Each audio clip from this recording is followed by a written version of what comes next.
La Sala Superior del Tribunal Electoral del Poder Judicial de la Federación, a través de la Dirección General de Relaciones Institucionales Nacionales, conocida como DGRIN, agradece su interés para el desarrollo del quinto taller de análisis de sentencia virtual correspondiente al año 2021. Las reglas generales para la presente actividad de vinculación son: 1. Tener sus cámaras encendidas para una mejor interacción. 2. Deseamos ofrecer una experiencia personalizada, por lo cual se solicita poner en su perfil de la plataforma su nombre tal y como se registraron y no con el nombre del dispositivo desde el cual se vinculan a la presente actividad. Su nombre será el único dato con el cual se acreditará su asistencia y posterior envío de constancias. Por favor, no reporten su asistencia en el chat. 3. Para la entrega de constancias, es fundamental permanecer en el taller de análisis de sentencia virtual hasta su conclusión, misma que será enviada por correo electrónico. 4. Sus micrófonos estarán cerrados para evitar se filtren ruidos ajenos. 5. Respecto de las preguntas y comentarios que deseen generar, estas podrán ser formuladas y subidas al chat de la plataforma en cualquier momento de la actividad y serán leídas por la doctora Alma Valdés Salas en cuanto el ponente dé pauta. Para evitar el extravío de preguntas, les pedimos no pongan su asistencia en el chat. Preguntas concretas ayudarán al uso eficiente del tiempo de la presente actividad de vinculación. Los talleres de análisis de sentencias van dirigidos a estudiantes, a la sociedad civil y al público en general, y tienen por objetivo explicar en lenguaje claro el recorrido impugnativo de la sentencia que se analiza, los derechos que se ponderan en las resoluciones judiciales electorales, los razonamientos que llevaron a sostener cada postura y la importancia, alcance y relevancia de esa decisión para la sociedad en general. Dicho lo anterior, le damos la bienvenida y agradecemos la presencia del magistrado presidente del Tribunal Electoral del Estado de Coahuila de Zaragoza, el doctor Sergio Díaz Rendón, quien es licenciado en Derecho por la Universidad Nacional Autónoma de México, maestro en Estudios Avanzados en Derechos Humanos por el Instituto Bartolomé de las Casas de la Universidad Carlos III de Madrid, maestro en Derecho por la Universidad Autónoma de Coahuila y doctor en Estudios Avanzados de Derechos Humanos por el Instituto Bartolomé de las Casas de la Universidad Carlos III de Madrid. Su larga trayectoria en el sector público ha sido reconciliada con su labor docente en la Universidad Autónoma de Coahuila. Para moderar y conducir este quinto taller de análisis de sentencia virtual, le damos a la doctora Alma Valdés Salas, directora general de Relaciones Institucionales Nacionales del Tribunal Electoral del Poder Judicial de la Federación, a quien en este momento cedemos el uso de la voz. El micrófono es suyo, doctora. Adelante, la escuchamos. Muchas gracias al maestro Yair Mendoza. Muy buenas tardes a todas y todos. A nombre del magistrado presidente del Tribunal Electoral del Poder Judicial de la Federación, el doctor José Luis Vargas Valdés, así como de las magistradas y los magistrados que conforman el pleno de este tribunal, les envían un cordial saludo. El Tribunal Electoral del Poder Judicial de la Federación avanza con determinación en el logro de objetivos institucionales establecidos por el magistrado presidente, los cuales están abocados a la consolidación de este tribunal como una institución abierta al diálogo, cercana a la ciudadanía y comprometida con la igualdad de género. Así, la Dirección General de Relaciones Institucionales Nacionales, como área administrativa jurisdiccional, enfocada con la vinculación ciudadana y el fortalecimiento institucional, hace de la innovación y la creatividad sus herramientas para intensificar el contacto con todas y todos ustedes y con sus instituciones, acercando la cultura de la legalidad a segmentos poblacionales cada vez más amplios y plurales. Desde esta perspectiva, el taller de análisis de sentencias virtuales ha sido un exitoso proyecto de vinculación que ha encontrado cabida gracias a la aceptación y a la suma de las autoridades jurisdiccionales electorales de este país. El Tribunal Electoral del Poder Judicial de la Federación, a través de la Dirección General de Relaciones Institucionales Nacionales, ha buscado abrir foros y espacios de acercamiento con la sociedad en general que nos permitan desde un lenguaje ciudadano acercarnos y dar a conocer la fuerza transformadora de las sentencias jurisprudenciales electorales. que nuestros tribunales emiten en favor de la justicia, la igualdad entre mujeres y hombres, la inclusión y el pluralismo. Desde esta perspectiva, tenemos el agrado de recibirlas y recibirlos en el quinto taller de análisis de sentencias del año, y para el desarrollo de esta sesión de trabajo tengo el gusto de presentar al magistrado presidente del Tribunal Electoral de Coahuila de Zaragoza, el doctor Sergio Díaz Rendón, quien nos guiará en una reflexión sobre las sentencias JSM JDC 167-2021 referente a las cuotas arcoíris, por lo que siendo las 12:06, damos inicio y les deseo a todas y todos una experiencia agradable. Sin más, cedo el uso de la voz a nuestro ponente invitado, doctor Sergio Díaz Rendón, magistrado presidente del Tribunal Electoral del Estado de Coahuila de Zaragoza. Bienvenido. Hola, muchísimas gracias, doctor Alma Valdés, por la invitación, por este espacio que, como bien dice, pues es muy interesante acercar las resoluciones de los tribunales electorales a la sociedad. Vamos a ver si puedo conseguir el objetivo a través de un lenguaje amigable, a través de, digamos, de terminología, quitando el abogañol que tanto daño nos hace a los abogados y a los jueces. No vamos a tratar de quitar el abogañol y tratar de explicar una sentencia que desde mi perspectiva es muy interesante. Por supuesto, muchísimas gracias también a la sala, a los integrantes, a las magistradas y magistrados integrantes de la Sala Superior del Tribunal Electoral. Muchísimas gracias por la invitación, por este espacio. Y bueno, pues sin mayor preámbulo, yo quisiera comenzar con mi participación hablándoles en términos generales de qué se trata la sentencia o las sentencias que vamos a analizar el día de hoy. Se trata de dos juicios que se tramitaron aquí en nuestro tribunal, en el Tribunal Electoral de Coahuila.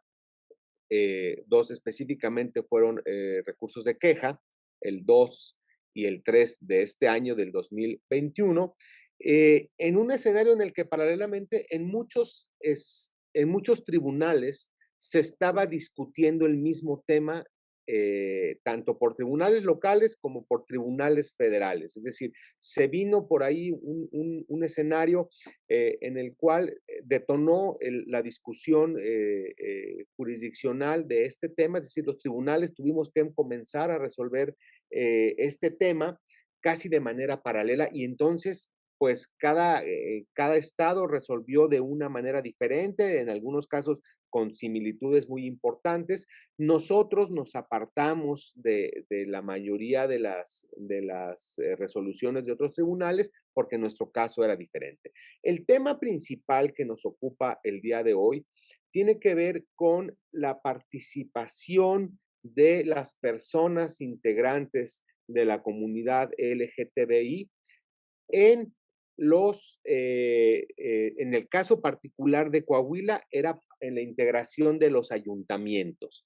No fue así, por supuesto, en todos los estados. En otros estados se estaba discutiendo el mismo tema, cómo incorporar a los integrantes, cuotas de personas integrantes de la comunidad LGTB en, por ejemplo, los congresos de los estados.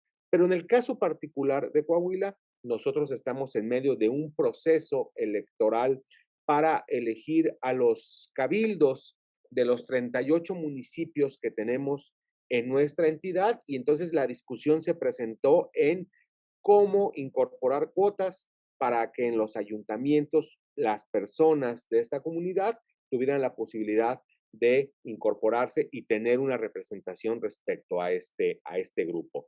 Por supuesto que es un tema complejo, es un tema que digamos, la respuesta podría ser muy fácil. ¿Tienen derecho a incorporarse? Pues, sí, digo, ¿tienen derecho a cuotas? Por supuesto que sí, pero digamos, de esta premisa principal a la implementación ya de medidas muy claras a favor de esta comunidad, bueno, pues por supuesto que es un tramo complejo.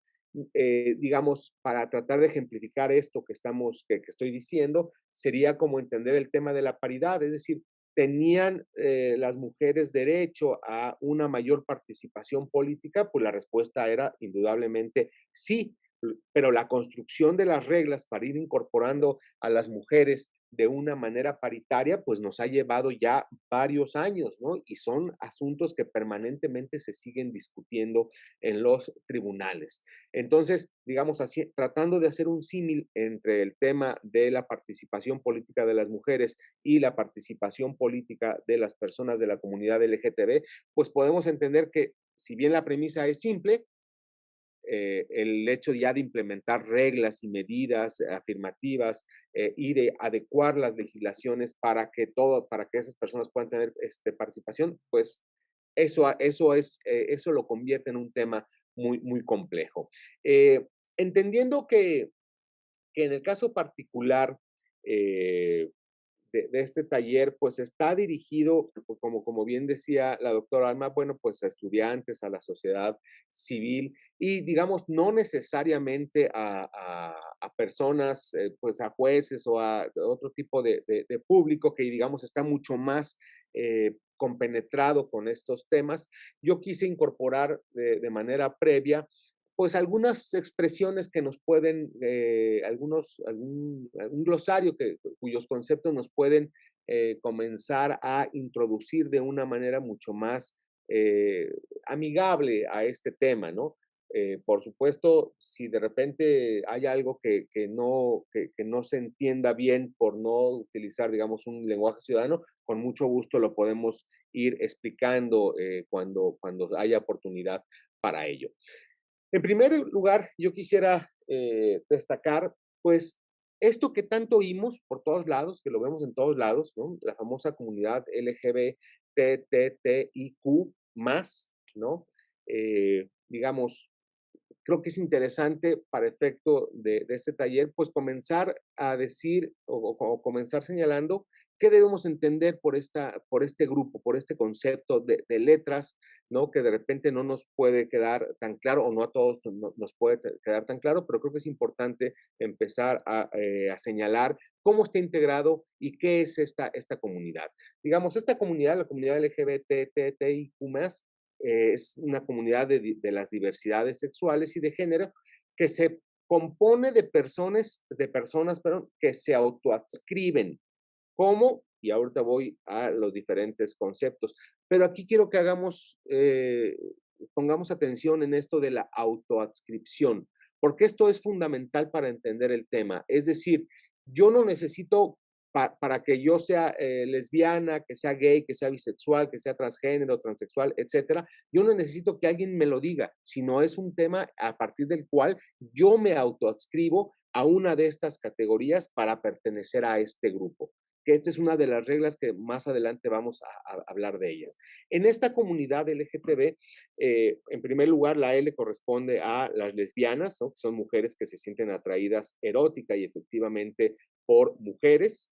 La G corresponde a la expresión gay, que son hombres que se sienten atraídos erótico afectivamente hacia otro hombre o hacia otros hombres.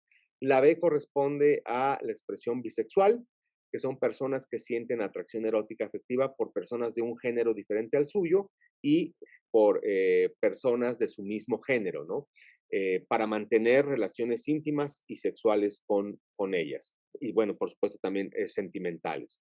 La primera T corresponde a las personas transgénero, ¿no? Que son personas que se sienten y se conciben a sí mismas como pertenecientes al género opuesto al que social y culturalmente se asigna a su sexo de nacimiento y quienes por lo general optan por una reasignación hormonal.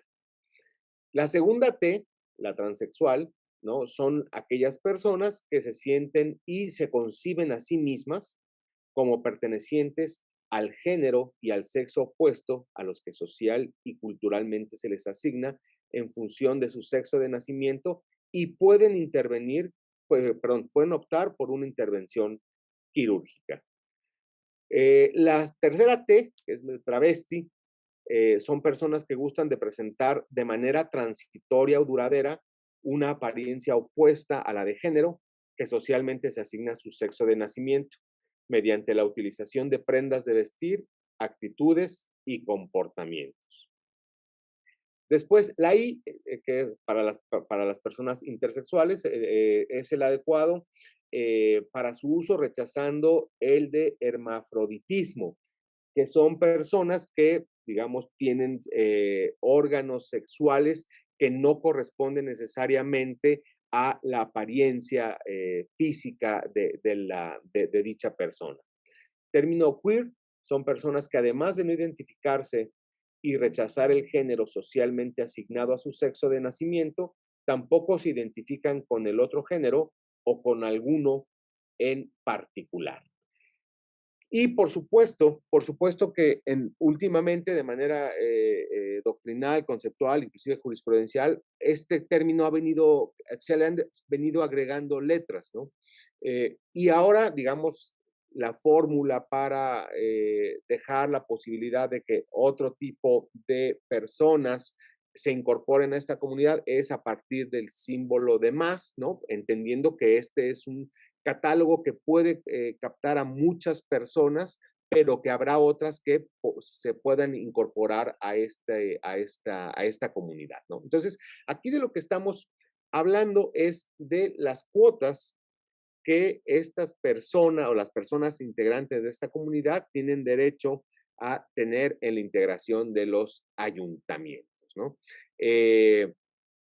Para ello existe un concepto que permanentemente se ha utilizado para favorecer a grupos de personas o a comunidades de personas como esta de la que estamos hablando, o como podrían ser las mujeres, o como podrían ser las personas con discapacidad, o como podrían ser las personas migrantes, que son las famosas llamadas acciones afirmativas, ¿no? Es decir, también se recurre al uso de acciones afirmativas con la finalidad de favorecer y de abatir estas, digamos, discriminaciones que históricamente se han tenido ciertos grupos sociales. Las acciones afirmativas se podrían definir como políticas públicas cuyo objetivo es compensar las condiciones que discriminan a ciertos grupos sociales en el ejercicio de sus derechos. Se les conoce también como acciones positivas, medidas positivas,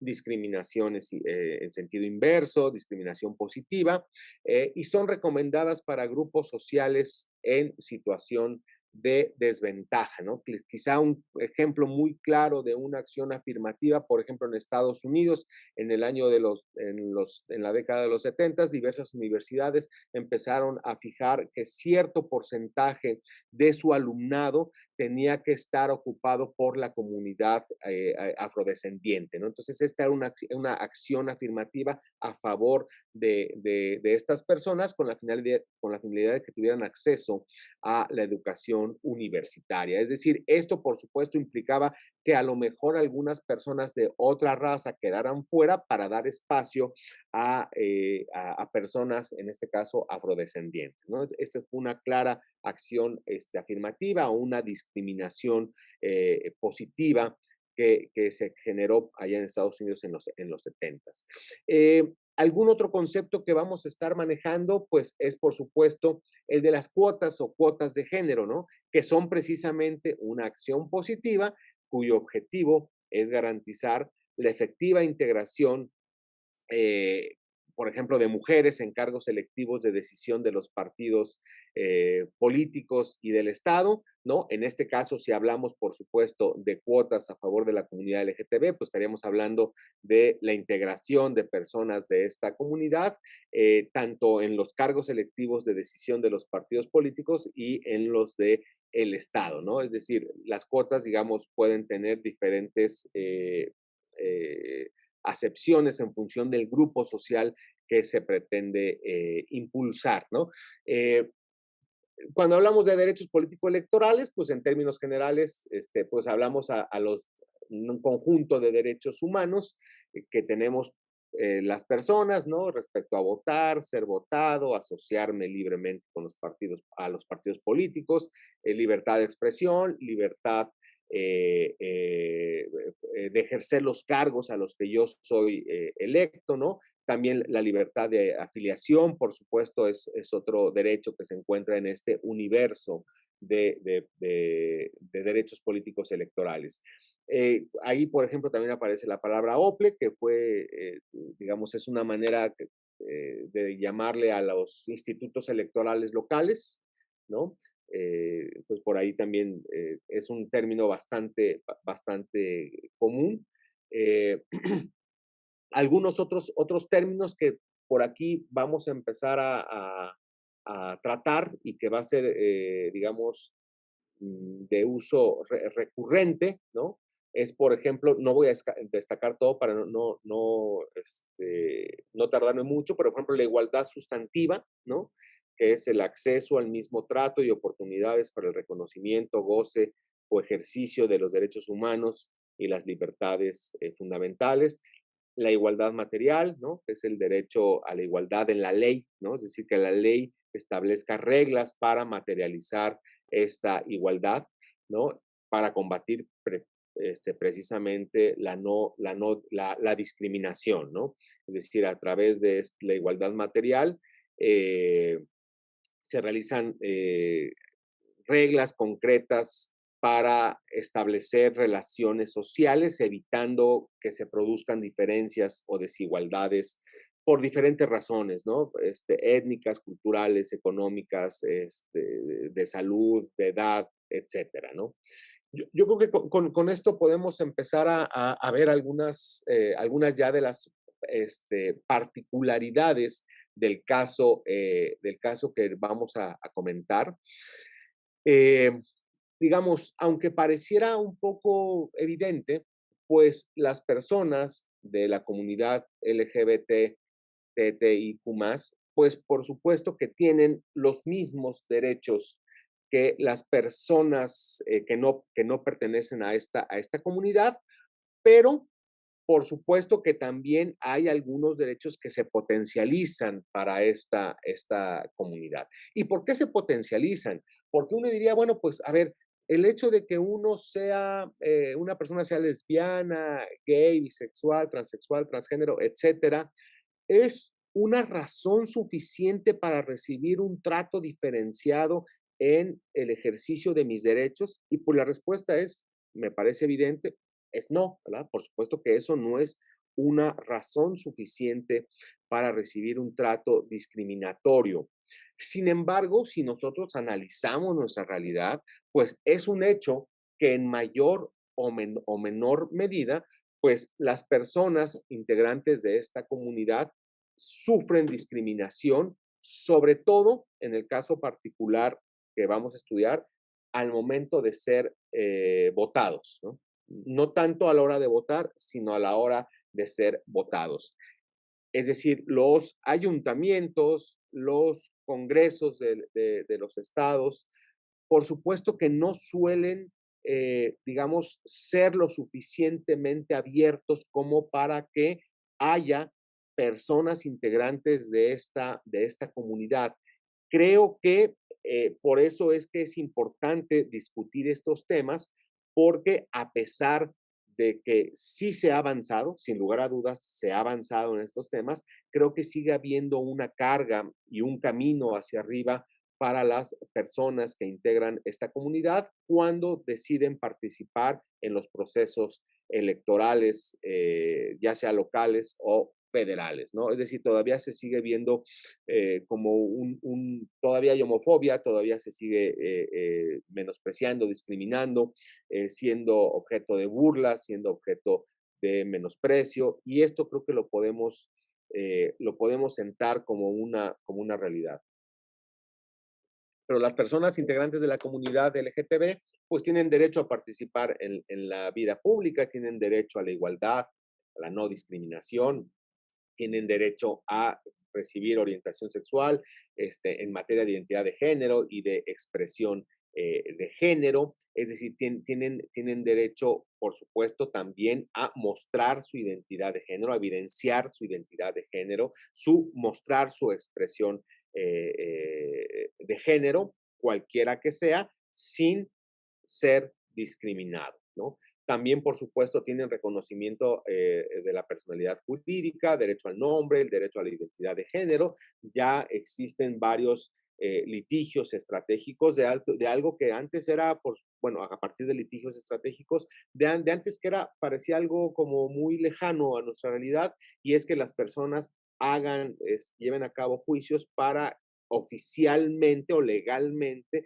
cambiar su sexo, ¿no? Es decir, ya puedes nacer y te identifican como hombre y en el transcurso de la vida identificarte como mujer o viceversa, ¿no? Por supuesto que esto ya es una realidad en nuestro país. Claro, se está construyendo porque pues todavía, por supuesto, hay resistencias que permanentemente hacen que esto no funcione como debe funcionar, pero creo que también los órganos electorales, pues tanto los administrativos como los jurisdiccionales, de alguna manera hemos contribuido a cambiar esta realidad. En algunas entidades, por ejemplo, ya se reconoce la posibilidad de que una persona no solamente se identifique ante el órgano administrativo como hombre o mujer, sino también como no binario, ¿no? Esto es muy interesante porque pues parece que todo tenía que caber en dos cajones, ¿no? De hombres y de mujeres, y por supuesto que la realidad indica que esto no es así, es incorrecto, y entonces ya en muchos estados ya sobre todo los órganos administrativos electorales, ya cuando registran a personas para participar en estos procesos, se tiene la posibilidad de registrarlos a partir de ser no binario. Y por último, las personas de esta comunidad pues también tienen derecho a ser votadas, ¿no? En condiciones de igualdad y no discriminación, que me parece que este es el punto medular del asunto que estamos platicando y que ahorita ya vamos a entrar a detalle. Por supuesto que todo esto que estamos platicando se inserta dentro del concepto de la democracia participativa, ¿no? Que es una práctica complementaria de la democracia representativa que otorga a los ciudadanos una mayor, más activa y más directa capacidad de intervención e influencia en la toma de decisiones de carácter público para reforzar la participación ciudadana. Lo que busca la democracia participativa es que todos, independientemente de nuestras características, de nuestras condiciones particulares, podamos participar en los procesos deliberativos, en la toma de decisiones, que todos nosotros, independientemente de nuestra edad, de nuestras condiciones de salud, de nuestras creencias religiosas, de nuestras concepciones filosóficas, de nuestras concepciones económicas, etcétera, podamos participar en esta toma de decisiones. Y por supuesto que la incorporación de cuotas a favor de la comunidad LGTB, por supuesto que en gran medida fortalece la democracia participativa. La democracia participativa también promueve el ideal de una sociedad más justa, más plural, con mayor inclusión social, en los cuales se reconozcan los valores se reconozca en los valores de la concertación, la tolerancia y la colaboración, ¿no? Entonces, por supuesto que estos conceptos, creo que en términos generales lo que provocan es tener una mejor sociedad, ¿no? Es decir, creo que la sociedad, mientras más es decir, una sociedad mientras más plural sea y mientras esta pluralidad tenga la posibilidad de participar en la toma de decisiones, pues me parece que es fundamental para que sea una mejor sociedad. ¿A qué me refiero con esta pluralidad? Pues me refiero, por supuesto, a jóvenes, a mujeres, a personas adultas mayores, a personas indígenas, a personas con discapacidad, a personas migrantes, ¿no? A personas de la comunidad LGTB, etcétera, ¿no? Es decir, creo que, por supuesto, que sería muy complicado decir que esto no va a favor de la democracia y de una mejor sociedad. Porque si no fuera así, entonces estaríamos en escenarios de elitismo, como creo que sin lugar a dudas, pues ha sido una realidad durante mucho tiempo, no solamente en México, sino en muchos países, que esta toma de decisiones estaban, por supuesto, concentradas en ciertas élites que concentraban en la toma de decisiones, concentraban el poder y, por supuesto, que relegaban a muchísimos grupos de diferentes, a muchas personas de diferentes grupos sociales, ¿no? Entonces, por supuesto que las sociedades, las democracias tienen que pujar para hacer realidad este tipo de escenarios.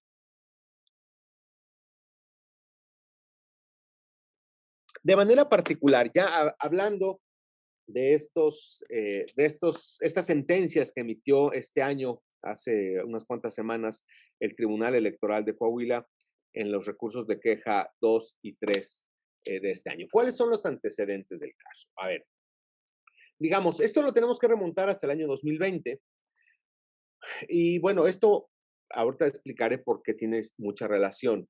Porque el Consejo General del Instituto Electoral de Coahuila, el 20 de noviembre, emitió el acuerdo, ese que está ahí, el 151 del 2020, en el que se aprobaron las medidas para garantizar la participación política de las mujeres en la postulación y registro de las candidaturas aplicables para este proceso electoral. Les recuerdo que en Coahuila estamos eligiendo los 38 ayuntamientos de nuestro estado, ¿no? Entonces, por supuesto que de manera previa, el Consejo General en esta fecha emitió un acuerdo, pero no para la comunidad LGTB, sino para la participación política de las mujeres. Idealmente creo que aquí se debió de haber hecho ya un acuerdo para incorporar las cuotas de la comunidad LGTB, pero no se hizo.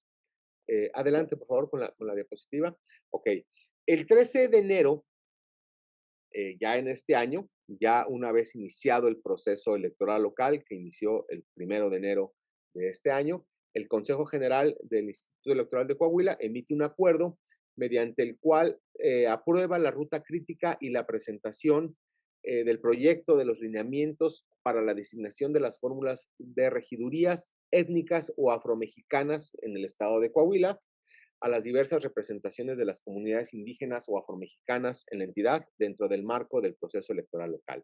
Este es un tema que, por supuesto, que vale la pena traer a colación porque en Coahuila teníamos una deuda histórica de garantizarle a nuestras comunidades indígenas o afromexicanas la participación en los cabildos, en aquellos ayuntamientos en los cuales hubiera asentamientos de estas comunidades.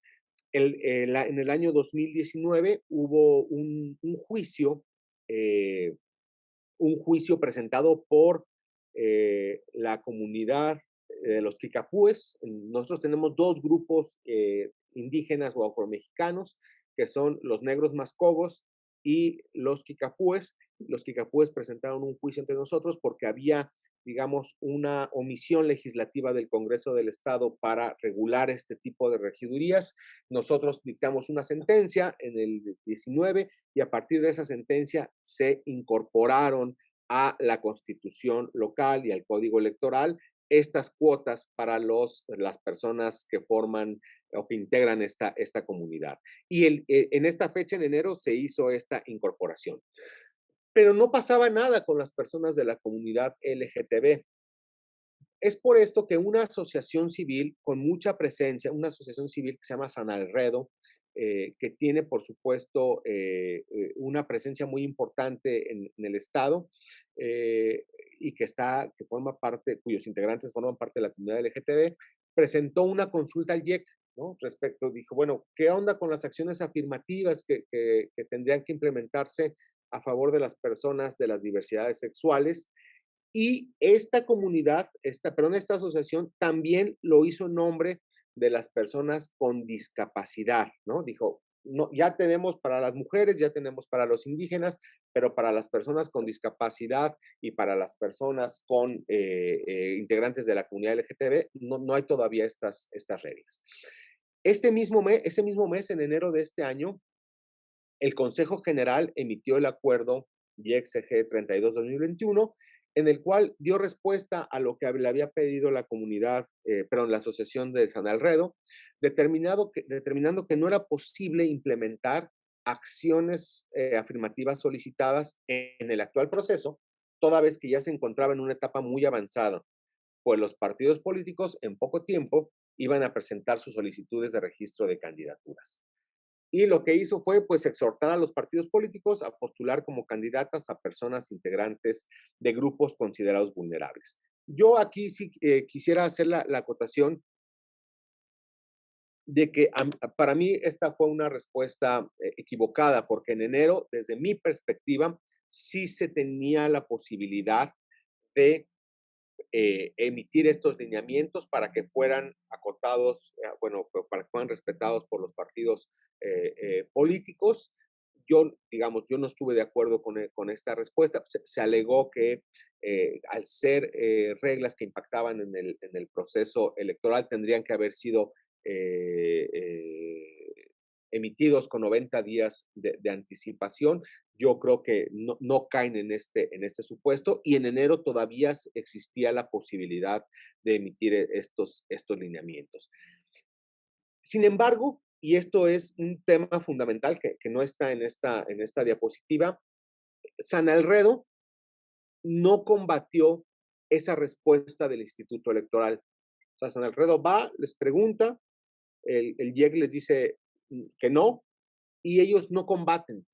Y esto es muy importante porque en otras entidades esa negativa del Instituto Electoral sí fue combatida, pero en el caso de Coahuila no.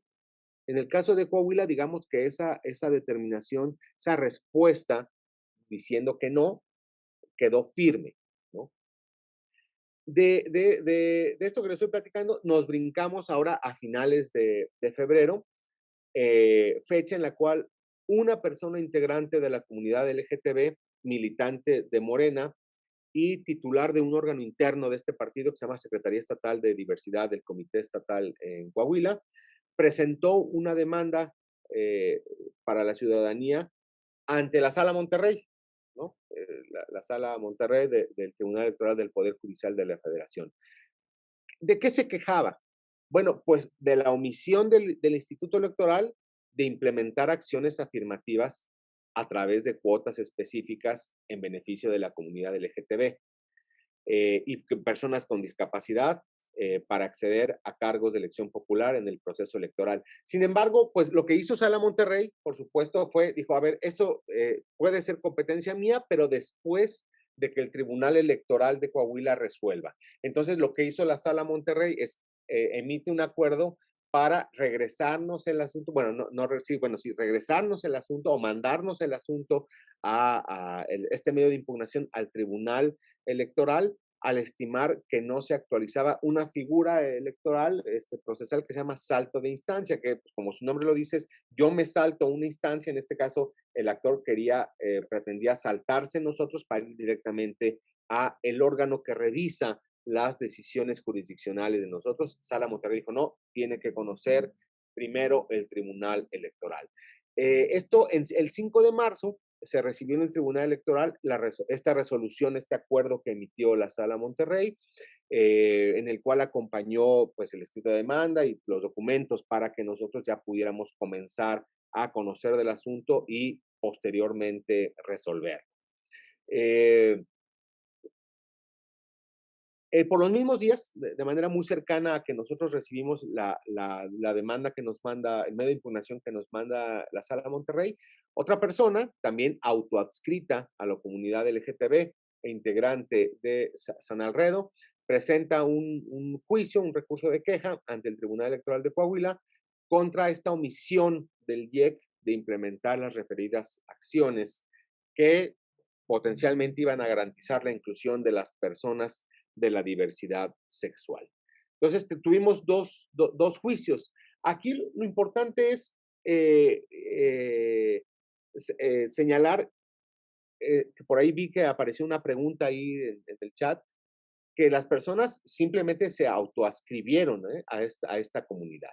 Y entonces la pregunta que surge, bueno, ¿y estas dos personas, uno integrante de Morena y otro que de su medio de impugnación ni siquiera se logra advertir que pretenda participar o que haya recibido una negativa? En el caso de la primera persona, del militante de Morena, tampoco se queja de un acto en particular a través del cual haya sido discriminado por su partido político para integrar las listas, para integrar los ayuntamientos en el estado de Coahuila. O sea, ninguno de los dos, digamos, se queja ya de haber recibido una negativa o de haber sufrido una discriminación directa en sus aspiraciones para este proceso electoral. Y entonces la pregunta que surge es, ¿estaban legitimados para impugnar? Es decir, ellos podían interponer estos medios de impugnación. Y entonces lo que este tribunal resolvió fue que en el caso de la comunidad LGTB, de los integrantes de la comunidad LGTB, sí, pero, pero respecto a las personas con discapacidad, no, porque estas personas de alguna manera eran representantes de una comunidad a la cual ellos se autoascribían, pero consideramos que no tenían, digamos, interés para venir a reclamar un derecho en nombre de una comunidad, en este caso de las personas con discapacidad, a la cual no pertenecían. Y digamos, hay un criterio que ha estado, digamos, establecido por la Sala Superior, que cuando se trata de impugnaciones relacionadas con la tutela de principios y derechos constitucionales establecidos a favor de un grupo histórica y estructuralmente discriminado, cualquiera de sus integrantes puede acudir a juicio al tratarse de un mecanismo de defensa efectivo para la protección de los mismos. Y creo que esto, pues, al final de cuentas, esta regla que se actualiza a través de una figura que se llama interés legítimo, creo que abre la posibilidad para que los tribunales conozcamos de este tipo de juicios, a pesar de que las personas que vengan a promovernos, que vengan a promoverlos, no hayan resentido una afectación directa en sus derechos, en su esfera de derechos.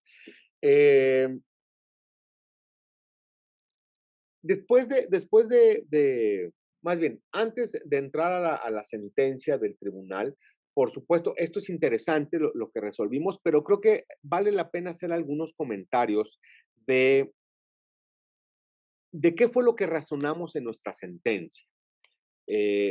Por supuesto, estas sentencias se acumularon, hay una sola para los dos expedientes que se formaron, que por supuesto está disponible en nuestro portal, ahí en www.tex.org.mx, ahí la pueden descargar. En términos generales, lo que dijimos, y ahorita lo particularizamos, es que le asistía la razón a los recurrentes, es decir, concedimos la razón a los recurrentes, porque la autoridad responsable ya había reconocido que no había implementado estas acciones afirmativas en favor de la comunidad LGTBIQ+, para garantizar su participación en los procesos electorales. Y entonces dijimos, pues eso de lo que se queja es fundado y les dimos la razón. Digamos, en términos generales, ¿qué argumentamos? Pues argumentamos que las personas integrantes de esta comunidad, pues no se puede negar que se encuentran en una situación de desventaja, que son frecuentemente, digamos, víctimas de una situación de exclusión social, de cierta manera hasta sistemática, basada en prejuicios y sistemas de creencias que se traducen en asimetrías, en desigualdades, pues, en el acceso, goce y pleno de los derechos de las personas pertenecientes a esta comunidad. Es decir, palabras simples y llanas, una de las cosas que argumentamos es que el hecho de pertenecer a esta comunidad o de autoadscribirse a esta comunidad, por supuesto que a partir de los prejuicios que hay sobre estas personas, pues ya se generan, digamos, escenarios de desigualdad que no hacen posible que las personas compitan en igualdad de circunstancias. Dijimos que las personas integrantes de esta comunidad se encuentran atravesados por diversas categorías, lo que jurídicamente y doctrinalmente se conoce como categorías sospechosas. Es decir, ¿no? Situaciones muy particulares que pueden generar escenarios de discriminación a veces por diferentes razones sobre una misma persona. Es decir, a lo mejor una persona adulta mayor, por ejemplo, que ahí podría ser una categoría sospechosa, que es gay, ¿no? Un hombre que es gay, pues a lo mejor ahí viene otra carga que posiblemente le puede generar discriminación y que a lo mejor es travesti, ¿no? Entonces, otro escenario de discriminación. Entonces, lo que dijimos es que estas personas que forman parte de esta comunidad, pues estaban atravesados por diferentes categorías sospechosas que, si bien es cierto, no podíamos afirmar de una manera contundente, clara, que todos son discriminados, ¿no? Porque sería una afirmación bastante temeraria, pero consideramos que existía una presunción razonable y objetiva que los integrantes de esta comunidad, pues, digamos, se encuentran en una situación de vulnerabilidad. No todos, insistimos, pero por supuesto una parte importante de ellos. Nosotros consideramos en nuestra sentencia que pues, la mejor ruta para garantizar los derechos de esta comunidad eran a través de las reformas legislativas. Es decir, consideramos que el primer escenario para que Coahuila tuviera, digamos, un escenario en realidad de protección y de impulso hacia la participación política de la comunidad LGTB, era pues que nuestras normas locales regularan esta situación de manera particular. Y entonces, uno de los efectos de nuestra sentencia fue ordenarle al Congreso que hiciera este tipo de reformas, pues porque consideramos que es el mejor escenario. Pero paralelamente, también ordenamos al Congreso, al Instituto Electoral, para que emitiera los lineamientos para incorporar este tipo de situaciones. Pero aquí es una cosa muy interesante porque creo que aquí es donde nosotros nos separamos de lo que muchos tribunales resolvieron, porque muchos tribunales resolvieron en el sentido eh, de que este tipo de cuotas se implementaran ya para este proceso electoral. Un poquito para definir por qué nosotros no lo hicimos así. Porque nosotros resolvimos, si mal no recuerdo, 4 o 5 días antes de que los partidos políticos, de que iniciara la etapa de registros de las candidaturas por parte de los partidos políticos. ¿Esto qué iba a generar desde nuestra perspectiva? Si nosotros, digamos, de manera aventurada decíamos, sí, que sea para este proceso electoral, esto hubiera implicado que en 4 o 5 días se tuviera la necesidad de generar reglas y de que los partidos tuvieran que cumplirla. Era evidente que para cuando nosotros emitimos esta sentencia, ya existía, pues los partidos políticos seguramente ya tenían los cuadros políticos para integrar sus ayuntamientos y eso hubiera tenido, en primer lugar, que pues generar un reacomodo necesario para decir, bueno, pues aquí tengo que bajar a tales personas para subir a integrantes de la comunidad LGTB. Creímos, sin lugar a dudas, que esto podía generar un escenario de simulación, es decir, que con el afán de cumplir de esta manera tan apresurada, pues se corría el riesgo, me parece muy evidente, de que los partidos simularan este tipo de cuestiones. Porque lo que se hizo en otros estados, y esto es muy interesante, se respetaba, digamos, en un ejercicio de respeto a la intimidad de las personas, solamente era necesaria la autoadscripción sin necesidad de, uno, saber quién era la persona que se autoadscribía a ese grupo, ¿no? En cualquiera de sus diferentes categorías. Y por supuesto, bastaba con la simple autoadscripción. Es decir, no se necesitaba probar nada más que yo simplemente decir que soy que lesbiana, que soy gay, que soy bisexual, que soy transgénero, que soy transexual, que soy queer, etcétera, ¿no? Esto, por supuesto, es yo sé que vendrán muchas dudas de si esto es necesario y si esto puede implicar eh, una especie de fraude a la ley. Por cierto, esta misma semana, este tribunal electoral resolvió un caso muy interesante de una planilla en un municipio en el cual había una persona que se autoascribía como siendo, digamos, su género masculino, siendo hombre, se autoascribía como mujer, ¿no? Este, eh, y esto, digamos, pegaba en los escenarios de paridad respecto de esa planilla. Eh, en una sentencia bastante interesante, nosotros eh, resolvimos por unanimidad que esa autoadscripción era suficiente, ¿no? Ella, en el formato que llenó, si bien es cierto, se puso que su sexo era hombre. Después, en todos los demás datos que se le pedían, eh, se autoescribía como mujer. Y por supuesto, creemos que estos asuntos se tienen que vigilar caso por caso, ¿no? Es decir, habrá casos en los cuales a lo mejor yo, para competir para un cargo de elección popular, me autoescribo como mujer. Digo, yo, Sergio Díaz Rendón, soy mujer. ¿Y esto será suficiente? A lo mejor sí, a lo mejor no, ¿no? Porque a lo mejor no hay ningún elemento para que a mí se me considere como mujer, porque en mi aspecto, en mi vida social, en mis relaciones sexoafectivas, no se puede, digamos, tener ningún elemento en el cual diga, pues sí, Sergio es mujer, ¿no?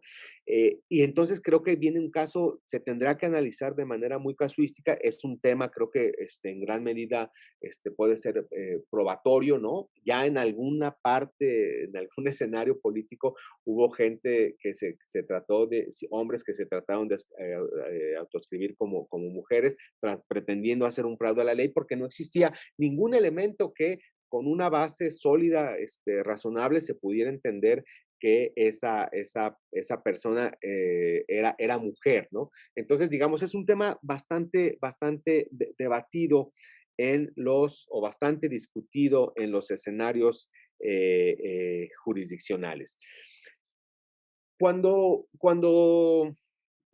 nosotros ordenamos al Congreso y ordenamos al instituto que emitiera los planes, no se hizo con el objetivo que fuera en este proceso por estas razones que les dimos. Y ustedes dirán, bueno, el instituto tenía algo, había trabajado el tema, no sé, pero lo que nosotros partíamos del asunto es que pues no había nada y que para crear unos lineamientos de esta naturaleza se tenía que seguir una metodología muy específica para crear estos lineamientos.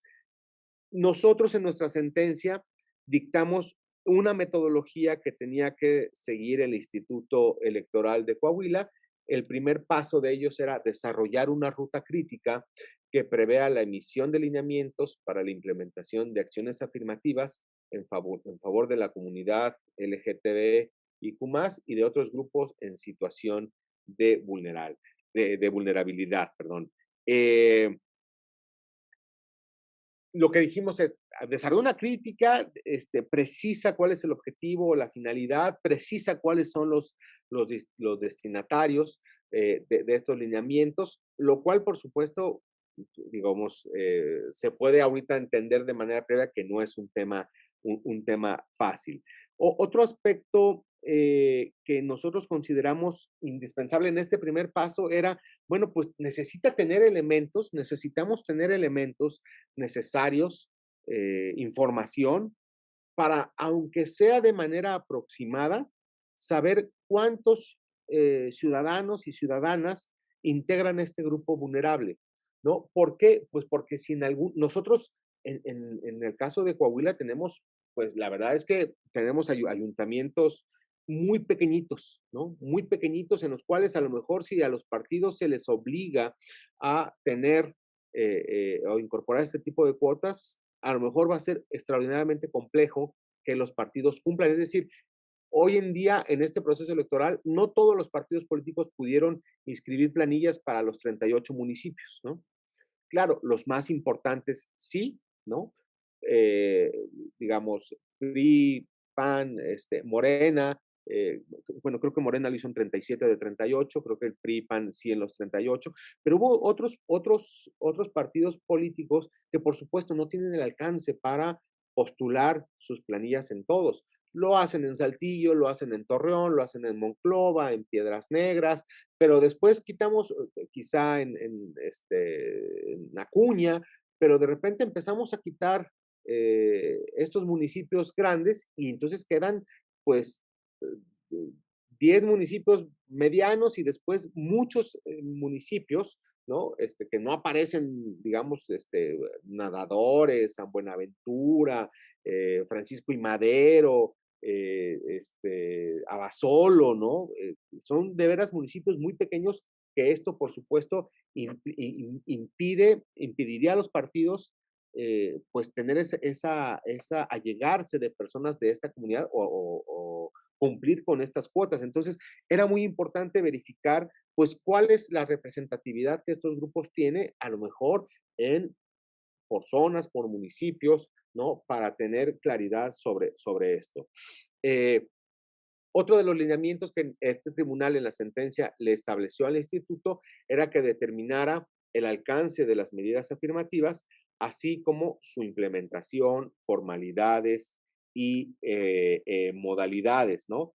Es decir, que esto que está analizado se pueda traducir ya en cuotas específicas, en reglas de compensación, cómo manejar, por ejemplo, las reglas de alternancia o cualquier otra medida de discriminación positiva.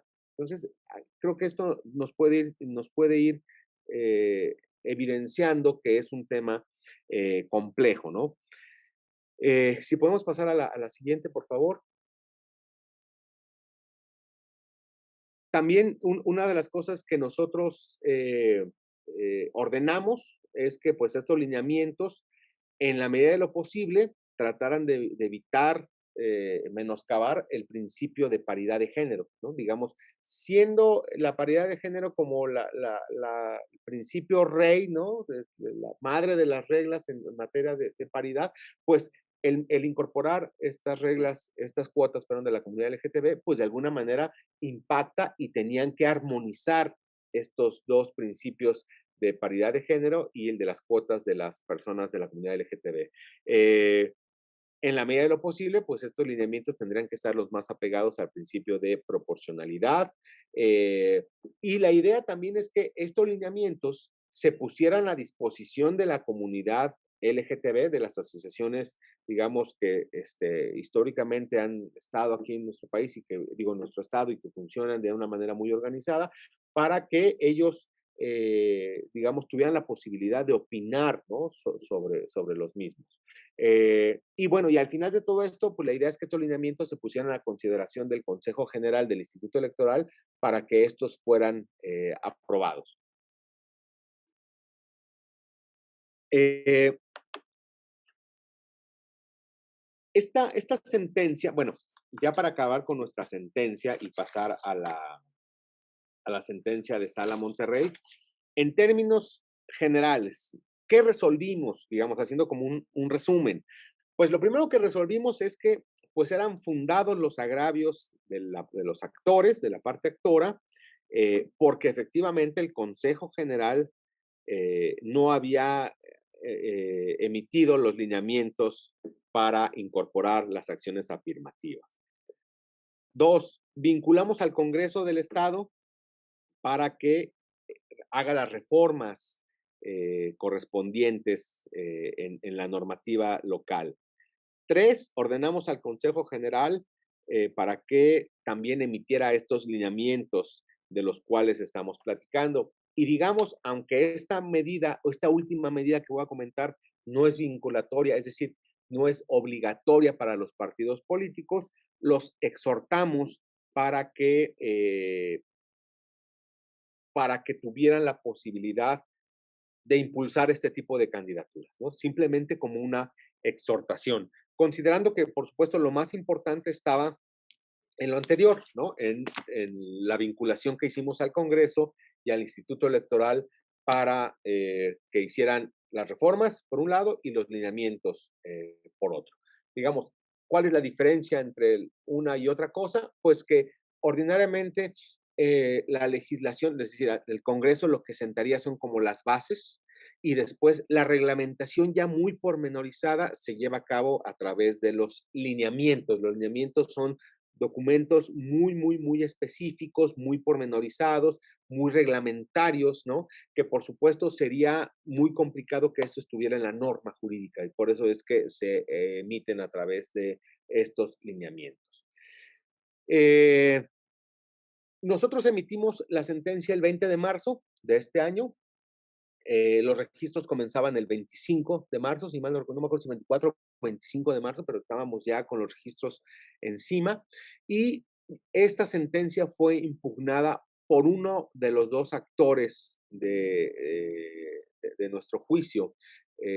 Se presenta un juicio ciudadano ante la Sala Regional Monterrey unos cuantos días, una semana después, digamos, la Sala Monterrey ya había conocido de estos temas de varios estados que corresponden a su circunscripción. El 31 de marzo emite la sentencia. eh, Nosotros, digamos, pues por supuesto, ¿no? Siempre cuando emitimos una sentencia y es impugnada, pues siempre tenemos ciertas dudas de si se va a confirmar o si se va a revocar. No, ¿por qué? Porque había una tendencia muy clara de otros tribunales, no solamente el de Sala Monterrey, sino de otros tribunales locales y federales, las diferentes salas, Sala Jalapa, Sala Guadalajara, ya habían, digamos, dado algunas luces de que sí habían ordenado que a pesar de estar los registros encima en diferentes entidades, era necesario implementar este tipo de medidas. Entonces nosotros teníamos cierta duda por si, digamos, la Sala Monterrey iba a seguir esta tendencia de ordenar a los tribunales y a los institutos electorales que se incorporaran estas cuotas ya de manera inmediata, o si se iba a analizar el caso particular de Coahuila y entender que hubo diferencias sustanciales entre otros estados y Coahuila. Insisto, ¿cuál fue la diferencia sustancial? Que aquella respuesta que dio el Instituto Electoral en enero, a través de la cual dicen, oye, ¿y las cuotas para la comunidad LGTB? Y lo que hace el Instituto Electoral dice, no, no las vamos a emitir porque estamos con el tiempo encima. Esa respuesta no fue combatida. Y en otros estados, la respuesta a esa consulta sí fue combatida. Y entonces eso generó un escenario jurídico diferente para los diferentes tribunales locales. ¿Qué dijeron? Cuando la parte actora recurre a nuestra sentencia ante Sala Monterrey, digamos, se metió por un lado en un tema procesal, que dijo que fue incorrecto que nuestro juicio se tramitara como recurso de queja, al considerar que esta es la vía idónea en la que podía obtenerse una resolución favorable que garantice la inclusión de personas integrantes de la comunidad LGTB.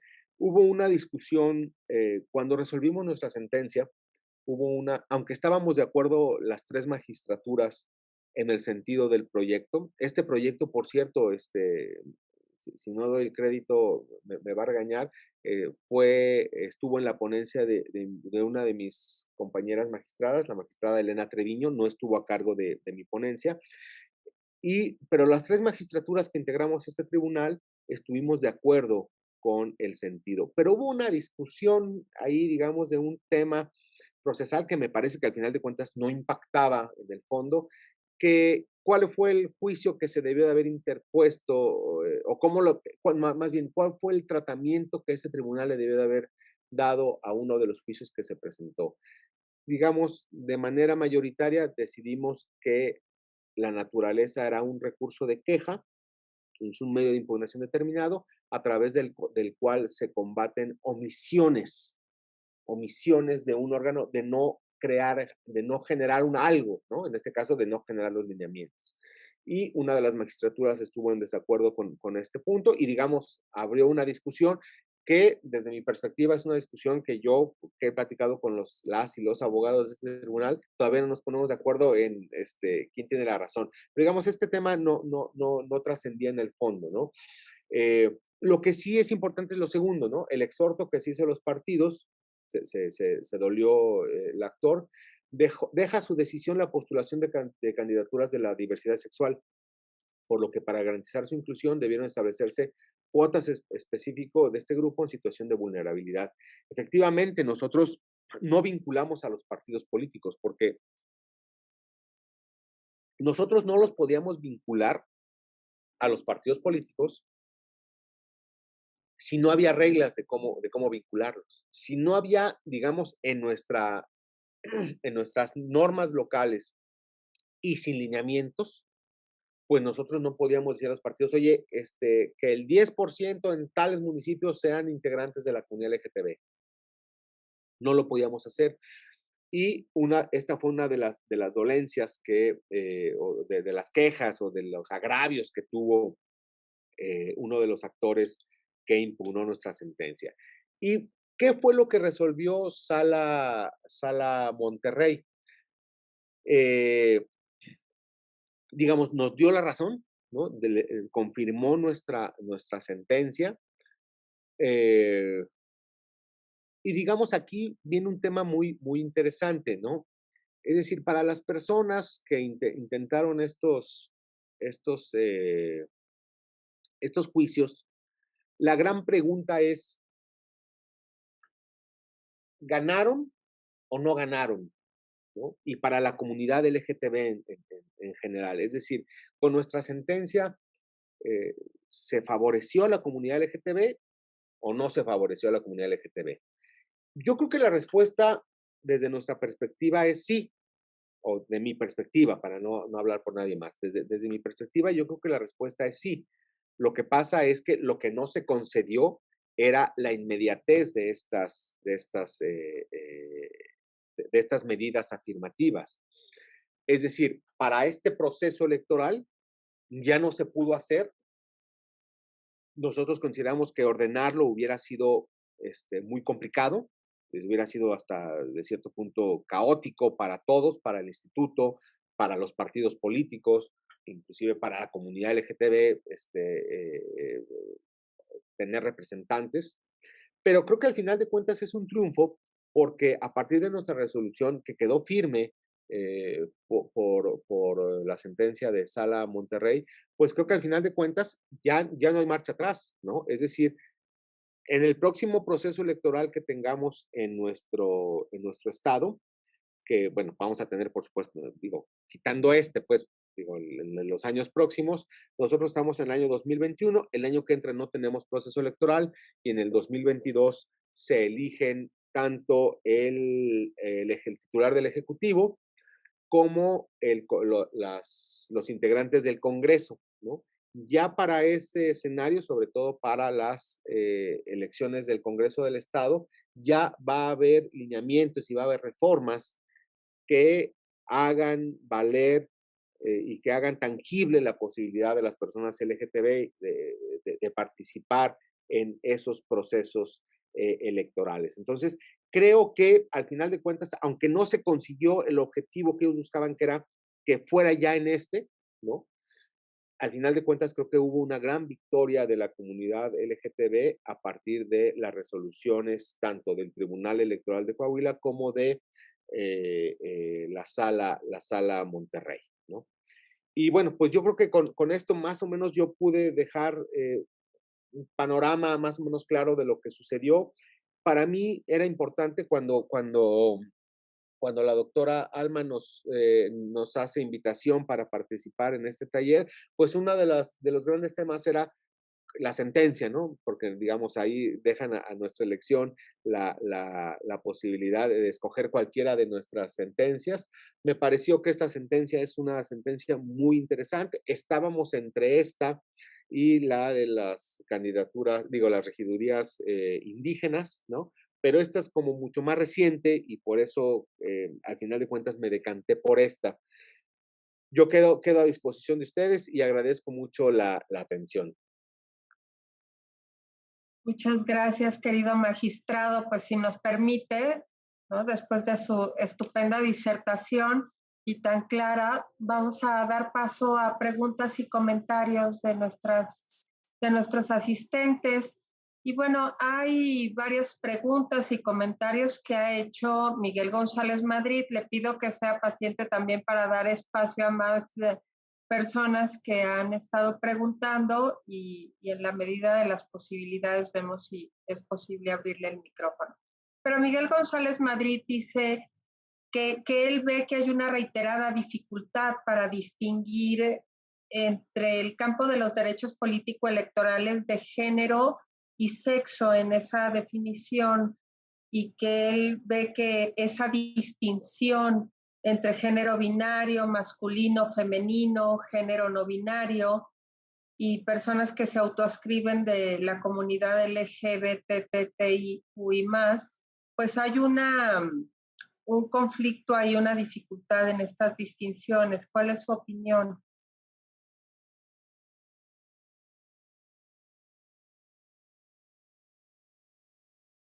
Está apagado su micrófono, magistrado. A ver, ahorita checamos, no es Gracias. necesario. Adelante. Sí, a ver, no, por supuesto, ¿no? O sea, sin lugar a dudas, lo que comenta Miguel es cierto, ¿no?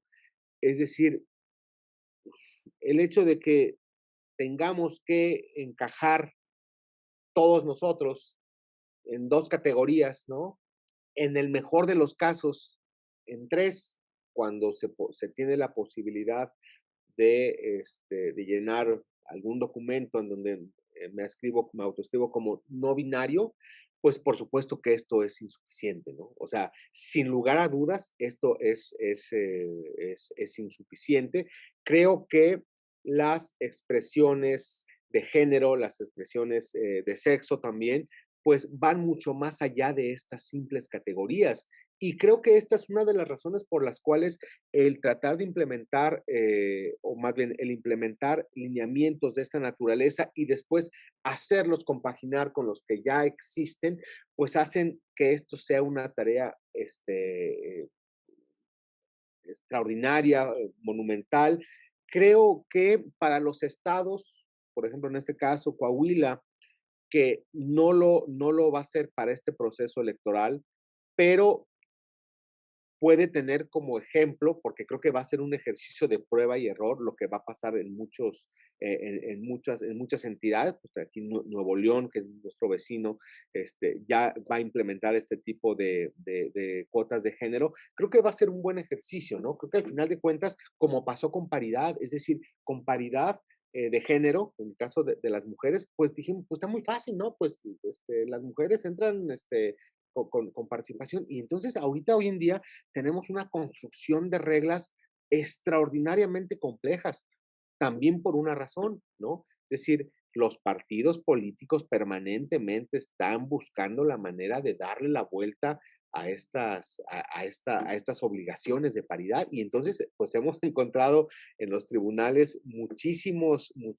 casos en los cuales, pues no se puede, se intenta burlar la ley, hay resistencia para este tema de la paridad de las mujeres y seguramente así va a ser en el caso de las personas de la comunidad LGTB y creo que por supuesto, por eso es que desde mi perspectiva, pues qué bueno que ya empezamos, ¿no? O sea, qué bueno que los estados ya estamos haciendo las cosas para que esto sea una realidad, ya sea para este año o para los próximos, pero ya prácticamente de manera inmediata, porque nos empezamos a,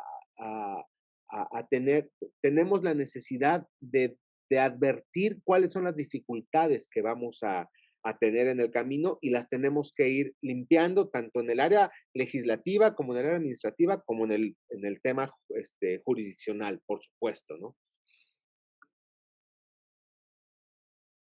Y Julia Soto hace un comentario a este respecto también, magistrado, dice que el INE ha avanzado mucho en este sentido, pero un ejemplo es que la credencial de elector todavía no considera los términos no binarios y que realmente se circunscribe a hombre y mujer.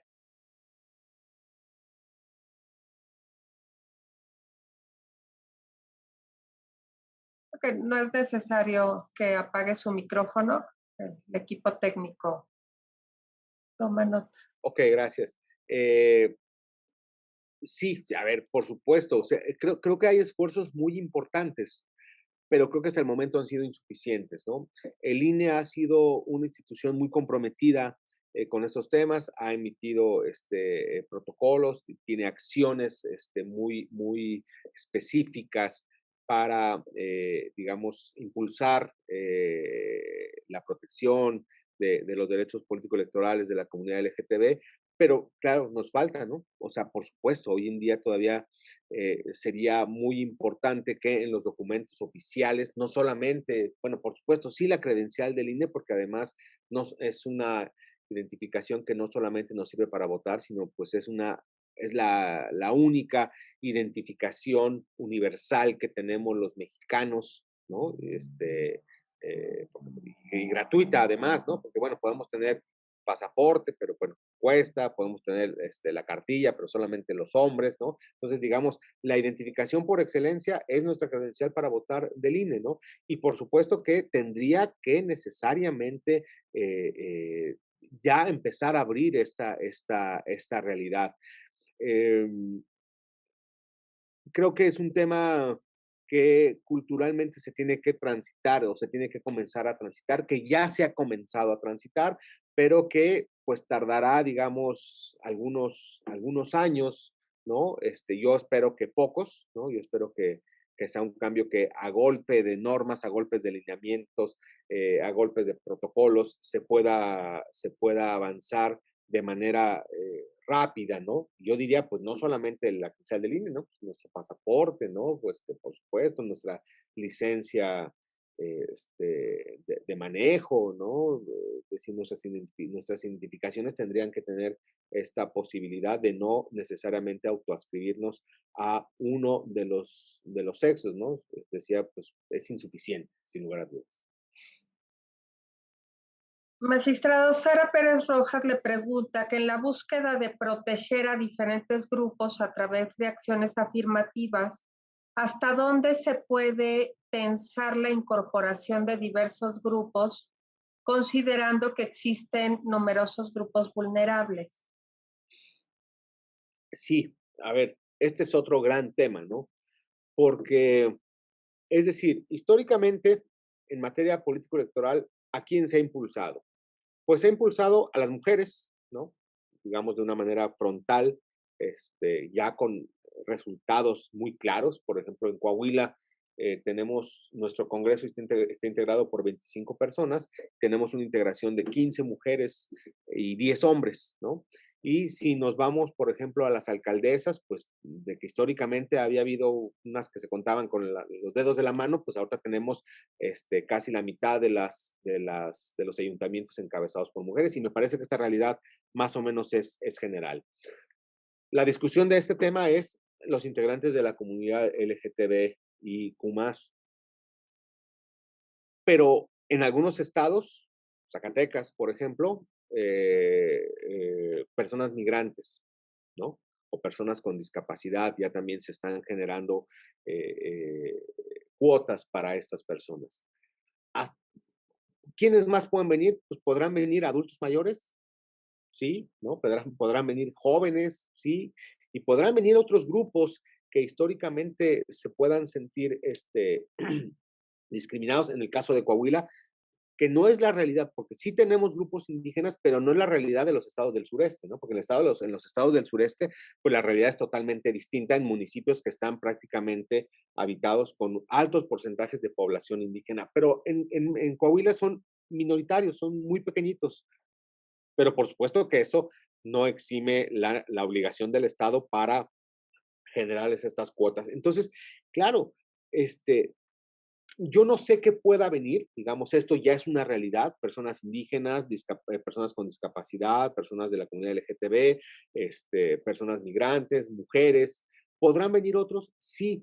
Lo que yo creo que lo que tenemos que siempre considerar de una manera muy, muy objetiva es que estas acciones afirmativas, estas cuotas, estas legislaciones especiales y específicas tendrán que ser transitorias, ¿no? Es decir, yo no me hago a la idea de que el tema de paridad sea un tema que necesariamente tenga que estar en nuestras leyes y que tengamos que los tribunales estar forzando a los partidos. Yo a lo que apuesto o lo que apelo es que un día esto sea natural, ¿no? Y claro, un día eventualmente nuestro Congreso puede tener más hombres que mujeres, pero por una situación particular, pero sé que las mujeres en el próximo tendrán la misma participación y que las mujeres van a tener de manera natural las mismas posibilidades de participación política que los hombres, o que la integración de las personas de la comunidad LGTB va a ser lo más natural, ¿no? Es decir, que ya no van a encontrar estas resistencias. Yo a eso apelo, pero necesariamente, bueno, pues el derecho, las normas jurídicas, las sentencias tienen una función programática en la sociedad, es decir, el derecho, si bien es cierto, toma como insumos la realidad social, lo que pasa en la sociedad, pero al final de cuentas le da la vuelta para impactar y generar una realidad diferente. Creo que esto ahorita es necesario, ¿no? Creo que esas son de las grandes aspiraciones de la democracia participativa, porque al final de cuentas, pues todos tenemos que aspirar a que siendo una sociedad plural, pues esta pluralidad, este pluralismo se vea en los órganos de representación, sean los ayuntamientos, sean los congresos, sean los titulares de los ejecutivos, ¿no? Es decir, yo esperaría que de manera natural pues algún día, cuando haya estado 15 elecciones en un año en las entidades federativas para elegir gobernador o gobernadora, pues de manera natural, pues haya un número importante de mujeres y de hombres gobernando, ¿no? Pero ahorita, por supuesto, creo que es necesario impulsar ese tipo de medidas para propiciar esta participación. Abraham Yersinio Casillas le pregunta, ¿las acciones afirmativas tienen alguna temporalidad?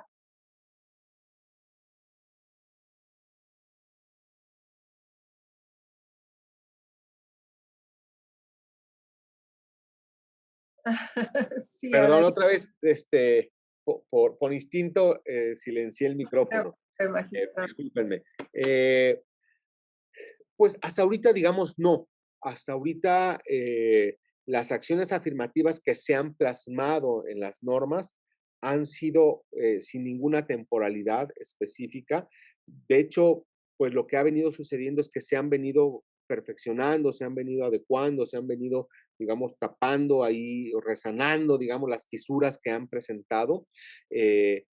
Digamos, esto que yo decía de la temporalidad, de que pues necesariamente tendrá que haber algún momento en donde ya no sea necesario, se tendrán que quitar, pero ahorita se ha optado por dejarlas sin ninguna vigencia determinada, ¿no? Inclusive se van, como les decía, proceso a proceso, pues se van como tomando como base las anteriores, qué falló, qué dijeron los tribunales, qué hay que adecuar, y se vuelven a perfeccionar, pero sin ninguna vigencia determinada. Quisiera abrirle el micrófono a Luis Pérez. Adelante, Luis. ¿Qué tal? Muy buenos días. Sí, estaba también haciendo una pregunta por ahí en el chat. Esta cuestión de las acciones afirmativas actualmente genera cierta incertidumbre en la cuestión de decir cuál será la forma idónea para acreditar la pertenencia a un sector que, bueno, no hay de pronto un estándar digamos, muy certero u objetivo que pudiéramos tomar para determinar que alguien pertenece a ese sector. Entonces, ¿cuál sería la forma idónea para determinar que alguien pertenece sin afectar y vulnerar la dignidad de las personas? Muy interesante tu pregunta.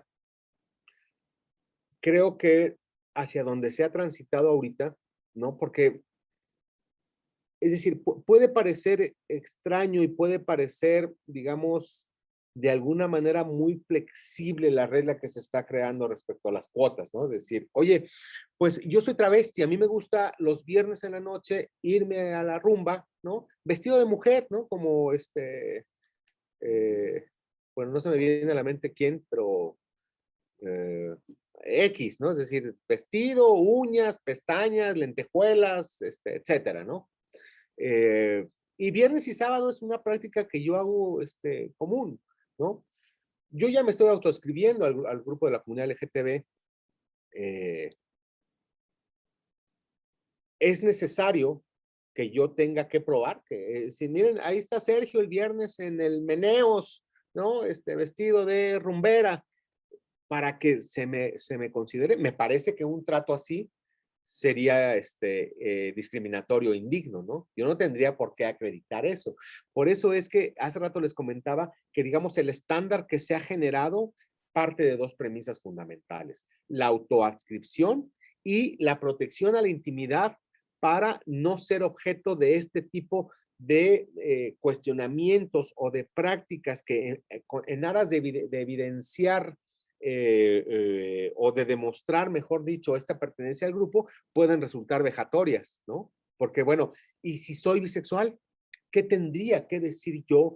¿Cómo tendría que acreditar mi bisexualidad? O si soy transgénero o si soy transexual, ¿no? Es decir, ¿qué tendría que demostrar? Y esto es uno de los asuntos que hace extraordinariamente complejo la incorporación de las cuotas de la comunidad LGTB, ¿no? Porque, claro, creo que hoy en día todos conocemos personas que se autoescriben a estas categorías, ¿no? Y lo hacen con la mayor de las libertades, ¿no? Es decir, pero también no sabemos cuántas personas, ¿no?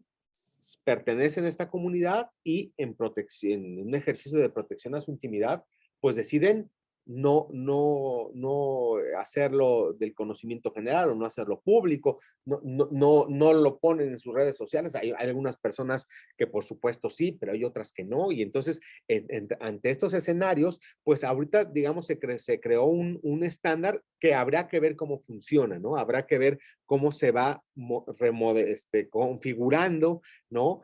Para ver qué hacemos, o tanto los partidos políticos como los OPLES, o qué hacemos los tribunales electorales para garantizar esta participación política, pero sin incurrir en prácticas vejatorias, ¿no? Que vulneren la dignidad de estas personas, o sin tener que precisar de un estándar probatorio que vulnere sus derechos, su esfera de derechos, ¿no? De estas personas.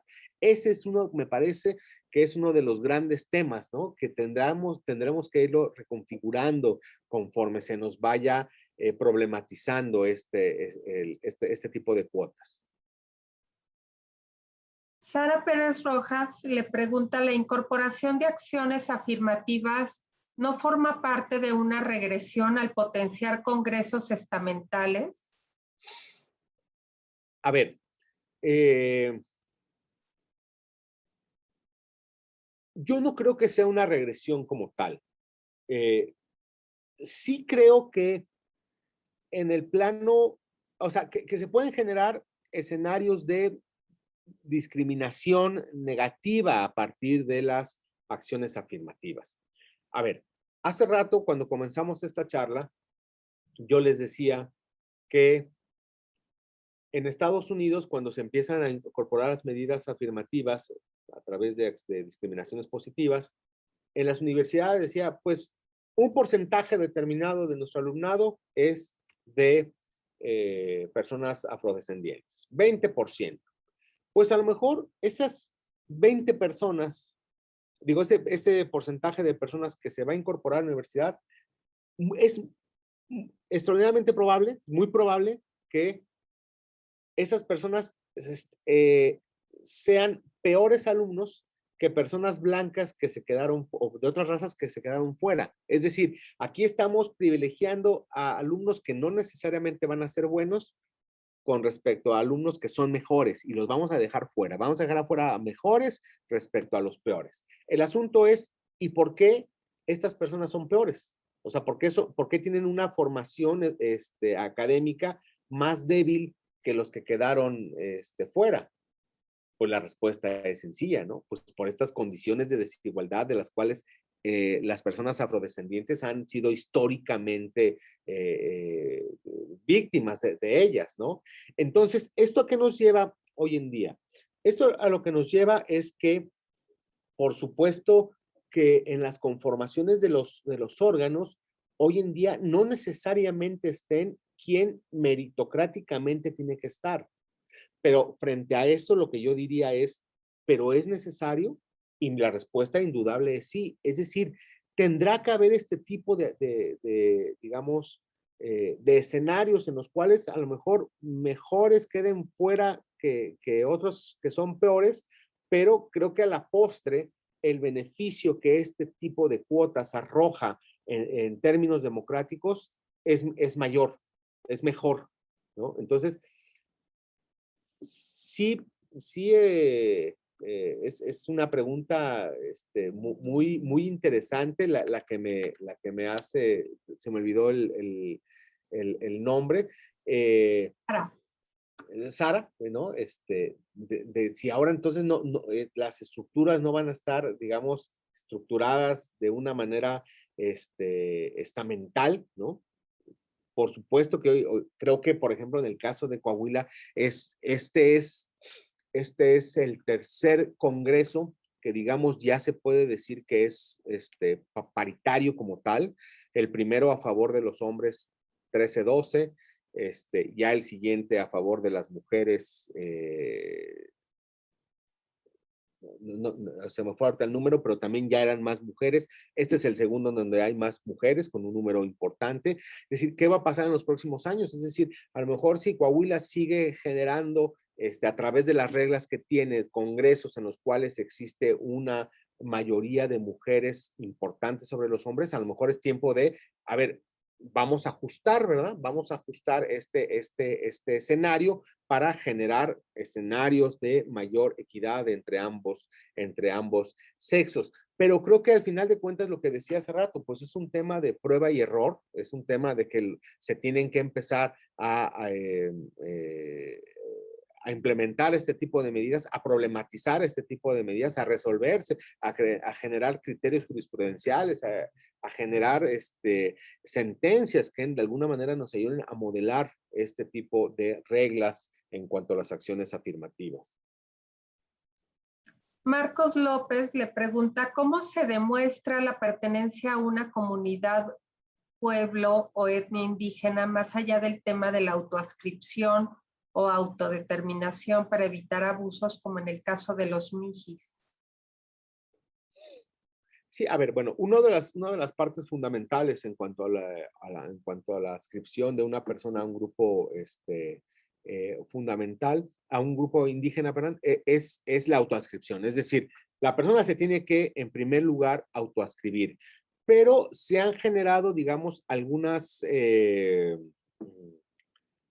una especie como de test, si es posible que quepa la expresión, en donde por supuesto que tiene que haber otros elementos que confluyan contra la autoascripción, ¿no? Porque, pues, a lo mejor yo nací en una comunidad indígena determinada, pero por alguna razón salí y me incorporé en una población, en una ciudad, y poco a poco me he desprendido de esa identidad indígena. ¿Por qué? Porque ya no hablo un dialecto, una lengua determinada, porque mis costumbres ya no pertenecen a estas, porque mi alimentación ya no está basado en estas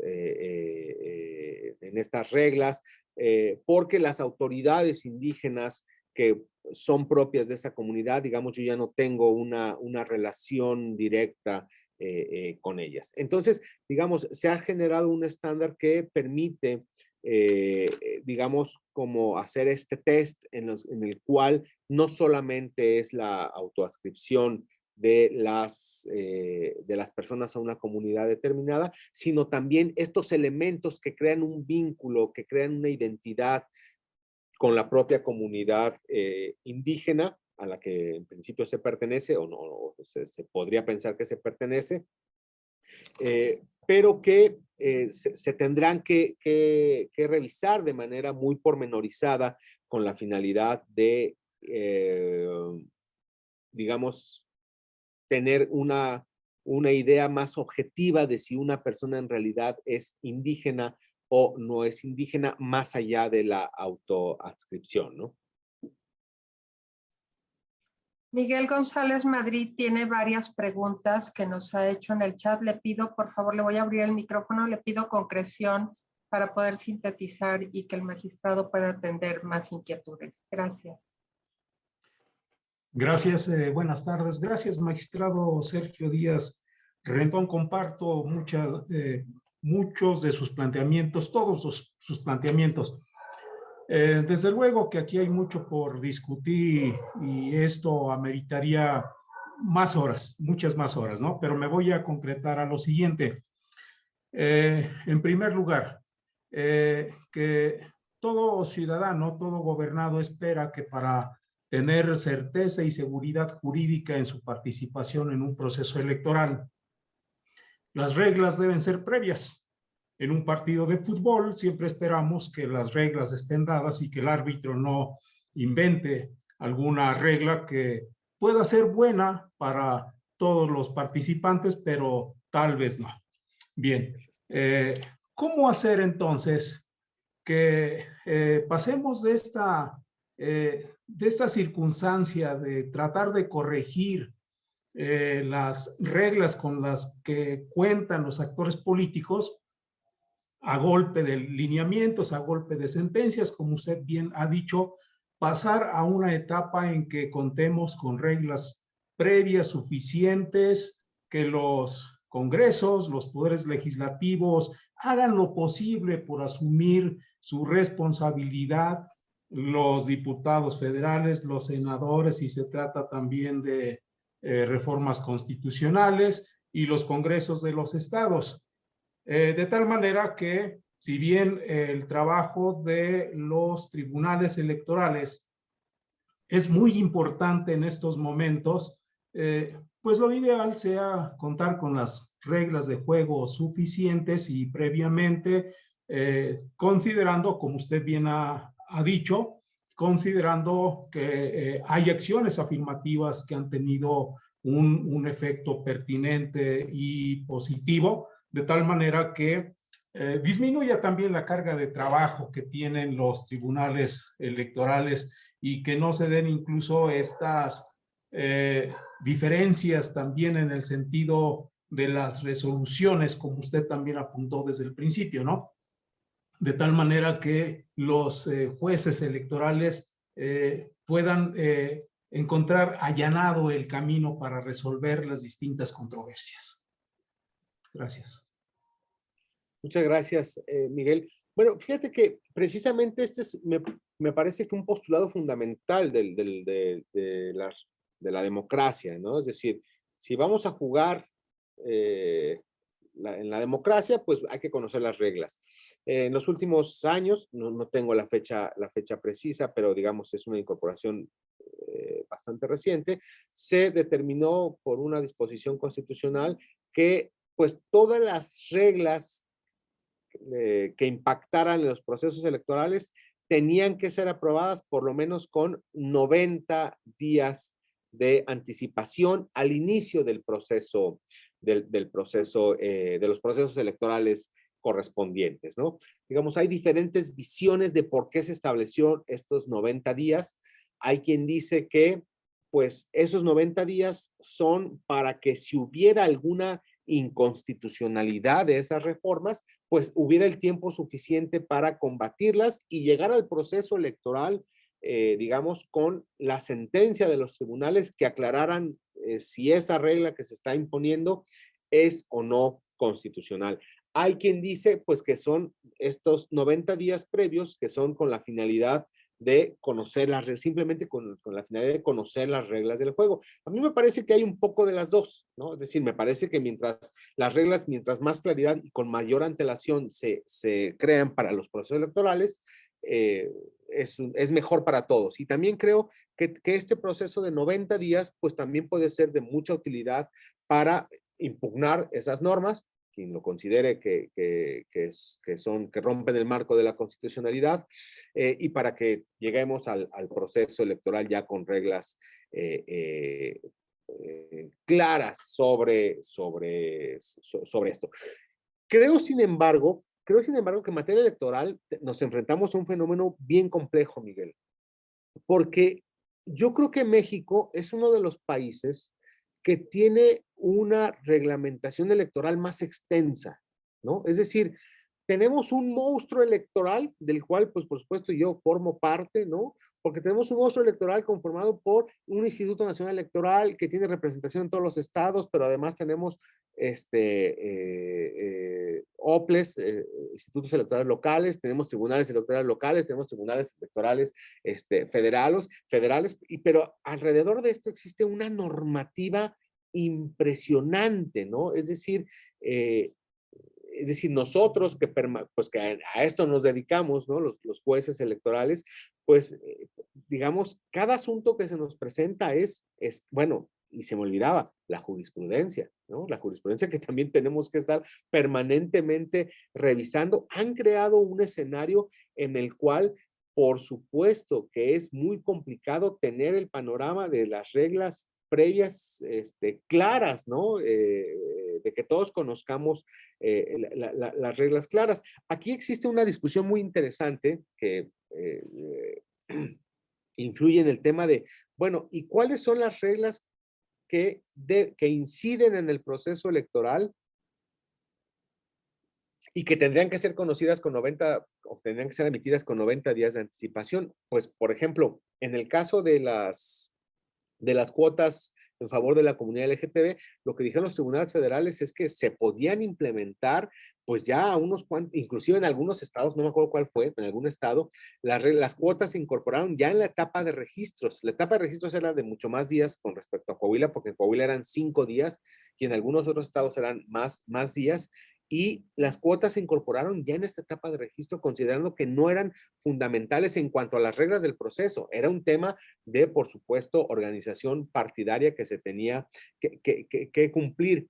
Ahora, lo que yo digo es que, pues creo que hoy en día los mecanismos para dar a conocer, pues, estas reglas previas, pues creo que siempre van a ser insuficientes, ¿no? Desgraciadamente siempre van a ser insuficientes. Tenemos los portales de internet. Antes, digo, no sé si tú seas abogado. Si eres abogado, Miguel.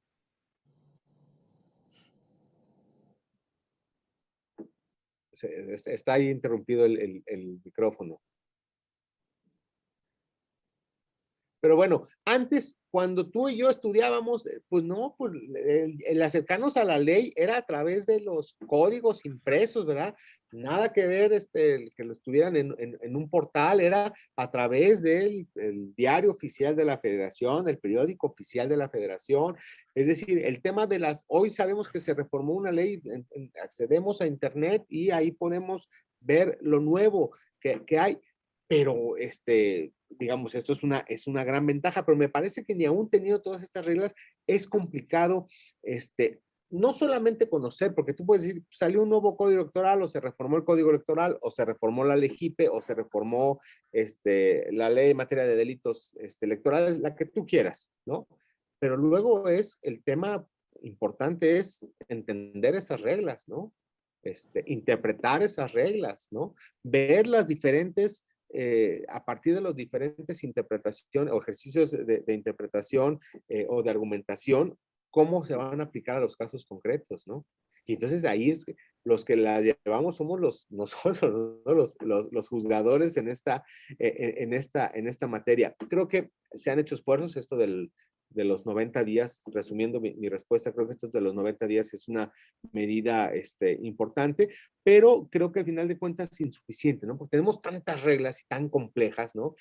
Nosotros cuando los órganos, cuando el Instituto Electoral de Coahuila, por ejemplo, emite los lineamientos de paridad, pues tenemos que, y que frecuentemente, estos del año pasado no fueron impugnados, los anteriores sí, pero nos tenemos que meter con un cuidado, ¿no? Nosotros como juzgadores, analizar esos lineamientos, que simplemente son los lineamientos, ¿eh? O sea, uno de tantos y una de tantas normas que aplicarán un proceso, ¿no? Y nos tenemos que meter con tal nivel de cuidado porque, pues, una palabra, un y, un no, afectan o impactan en las reglas del proceso electoral. Le contesta Miguel González Madrid por el chat. Magistrado, es politólogo con maestría en Derecho Electoral y doctorante en Derecho. Ah, pues ahí está. Entonces, pues digamos, fuimos de estos que sufrimos esta situación, ¿no? Y que por supuesto ahora ya es mucho más fácil acceder a esto, pero todavía con estas problemáticas que nosotros estamos comentando. Le abriremos el micrófono a Patricia Murueta para que formule su pregunta al magistrado Sergio Díaz Rendón. Adelante, Patricia. Ay, qué amable, muchas gracias. Sí, magistrado, fíjese que históricamente yo me doy cuenta, pues, que las promesas de campaña, ya lo puse en el chat, pero bueno, resumo lo mismo. Las promesas de campaña a todos los niveles, o sea, desde el presidente para abajo y presidentes municipales y gobernadores y tal, pues son incluir a este tipo de grupos, desde las mujeres hasta los grupos pues con discapacidades, adultos mayores, etcétera. Y pues una vez que pasa el voto y que lo ganan, las promesas quedan en cero, totalmente en cero, porque lo que ellos querían era obtener el voto y ya después pues ya no pasa nada. Entonces, mi pregunta era, ¿qué recursos van a tener o vamos a tener todas las personas de reclamar que esa promesa no se cumplió, puesto que estaba en la agenda de la persona que no lo ofreció, del partido, del candidato, etcétera?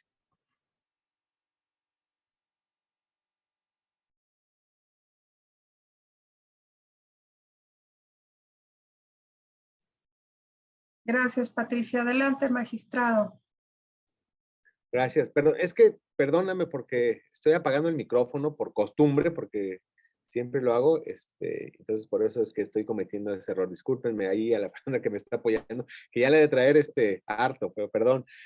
A ver, esto que voy a decir es muy trillado, pero me parece que es cierto. Me parece que de todos los sistemas que nosotros o que la humanidad ha conocido, pues la democracia es el menos peor, ¿no? O sea, digamos, todos los que se han practicado, pues han llevado a resultados todavía peores que la democracia, aunque la democracia se podría vender de una manera muy diferente. Lo cierto es que la democracia tiene serias deficiencias y serios problemas que, por supuesto, se han tratado de solucionar, se han tratado de abatir, pero que no siempre es posible hacerlo, ¿no? Sin embargo, creo que en muchos países, por ejemplo, para el caso particular, se ha optado por estos escenarios de revocación de mandato, ¿no? Es decir, una persona que fue electa para un puesto determinado y que pues no dio el ancho, que no, digamos, no cumplió con las expectativas, no cumplió sus promesas, pues en muchos escenarios de otros países, de otras latitudes, se ha optado por la revocación de mandato. ¿Qué es esto? ¿Qué implica? Pues implica que las personas puedan, mediante un ejercicio de una votación, un ejercicio de soberanía popular, decir que esa persona ya no continúa, ¿no?, en el puesto. Y por supuesto que esto sería como un castigo, como una consecuencia de un mal ejercicio del cargo público, pero que, pues, por supuesto genera otras problemáticas, ¿no? Porque, bueno, pues nos podemos quedar sin diputados, sin gobernador, sin presidentes, lo que ustedes quieran. Pero bueno, eso nos lleva al escenario y entonces tenemos que reactivar la democracia para encontrar el proceso de sustitución de ese cargo, ¿no? Y por supuesto que eso plantea otros retos, otros escenarios. Por supuesto que siempre está, pues, el voto de castigo, ¿no? Es decir, si yo voté por determinada opción política y no respondió a mis expectativas, pues para la otra podré votar por alguien más, o podré no ir a votar, o podré ir y anular mi voto, ¿no? Pero pues creo que al final de cuentas esto lo que evidencia, pues son estas fallas que la democracia, como el mejor sistema por el que podemos optar, sigue teniendo, sigue padeciendo, ¿no? Y que también, por supuesto, pasan por, pues, un escenario de madurez de la democracia, ¿no? Yo creo que a pesar de que, pues, en México podríamos decir que durante el siglo XX vivimos en una democracia, lo cierto es que, pues, era una democracia bastante incipiente, y el problema es que seguimos en una democracia, pues, que de alguna manera sigue siendo muy incipiente, sobre todo cuando nos comparamos con otros escenarios de otros estados, ¿no? De otros países en el mundo. Vemos que sus democracias son muy, muy, muy consolidadas, ¿no? Muy sólidas, ¿no? Sin estos problemas, sin estos escenarios de permanente problematización y judicialización, ¿no? Es decir, en otros países llega el voto y pues la persona no tiene problemas en votar, cerrar el sobre y ponerlo ahí en el buzón y que se lo lleven ahí el correo postal, ¿no? El servicio postal. Pues hoy en día en México si hacemos esto, quién sabe en qué terminemos, ¿no? Es decir, creo que es un proceso de madurez de las democracias. Creo que lo que quedó demostrado para muchos países sobre todo la década de los 80 en Latinoamérica, en los que se pensaba que la democracia era la solución a los múltiples problemas que muchos países tenían. Chile, Brasil, Argentina, Paraguay, etcétera, decían, la esperanza es la democracia, y después llegó la democracia y nos dimos cuenta que no, que la democracia por sí misma no soluciona todos los problemas de una sociedad determinada, ¿no? Solucionará unos, la democracia ayudará a transitar hacia mejores escenarios, pero creo que la democracia, como que mencionas, es uno de los tantos problemas que arrastra y que no ha encontrado una solución tangible, real, para abatir esas realidades, ¿no? Combatir esas realidades. Muchas gracias, querido magistrado, el doctor Sergio Díaz Rendón. Le comentaría, hay muchas preguntas todavía en el tintero. Estamos casi sobre el tiempo. Si nos diera oportunidad y comprometerlo con todos nuestros asistentes, a hacerle llegar las preguntas que están pendientes y a su vez que nosotros se las enviemos al correo electrónico correspondiente una vez que ocupemos un poco más de su tiempo para estos efectos, ¿no? Posterior a la... Por supuesto. Muchísimas gracias. Muy agradecido con este espacio, ¿no? Muy agradecido por todo el interés. Veo ahí el chat que está mucha gente interactuando, ¿no? Creo que estos espacios son estrictamente necesarios, ¿no? En donde los jueces, los magistrados tengamos la posibilidad de acercarnos a la sociedad civil, a los estudiantes, a la sociedad en general, para discutir estos temas, para plantearlo, para platicarlos, para enriquecer las dudas, ¿no? En un momento dado, ¿no? Muchísimas gracias a Alma en particular, ¿verdad? Pero por supuesto también a la Sala Superior, al magistrado Vargas, a todos los integrantes de Sala Superior por estos espacios. Querido magistrado, pues le agradecemos mucho su estupenda intervención y estamos muy congratulados. Agradecemos también a todas y todos nuestros asistentes. Muchas gracias a usted que preside el Tribunal Electoral del Estado de Coahuila de Zaragoza. Pues, si quieren dejarle comentarios también al magistrado Sergio Díaz Rendón, hacérselos llegar por medio del chat, por favor. Les hacemos llegar sus comentarios y sus también comentarios sobre este análisis de sentencias. Y a nombre del magistrado presidente José Luis Vargas Valdés y de las magistradas y los magistrados que conforman el Pleno de la Sala Superior del Tribunal Electoral del Poder Judicial de la Federación, agradecemos a todas y todos su tiempo, esperando que nos sigan acompañando en más actividades organizadas por esta Dirección General de Relaciones Institucionales Nacionales. Gracias a todas y todos y que tengan una estupenda tarde.